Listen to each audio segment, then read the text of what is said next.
verse 3, 4 and 5, and it says, Then Jacob said to Joseph, God Almighty appeared to me at Luz in the land of Canaan and blessed me, and said to me, Behold, I will make you fruitful and multiply you, and I will make you a multitude of people, and give this land to your descendants after you as an everlasting possession. This is God's blessing to Jacob.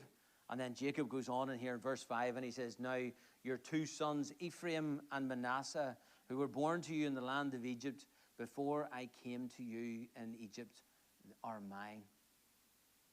These two sons that were born to you in the land of Egypt before I came to you in Egypt are mine. As Reuben and Simeon, they shall be mine. He lays hold on them. Jacob here, for all intents and purposes, is adopting Joseph's two sons into his family. Your two sons shall have the same portion as Reuben and Simeon, Issachar, Asher, Dan. They will be full-fledged members of my family, not just my grandsons. And you can see this is part of the blessing that would be poured out on them, and they would become two great and mighty tribes. But in doing so, he's sending a clear message that no matter their background, no matter their appearance, they'd never been to Canaan, they'd never previously been in the presence of Jacob. No matter what they looked like, they dressed like an Egyptian, they walked like an Egyptian, they sang songs like Bananarama. They were Egyptians through and through. No matter what, as far as Jacob was concerned, as far as God was concerned, they are accepted. They are mine. They are embraced as full members of my family.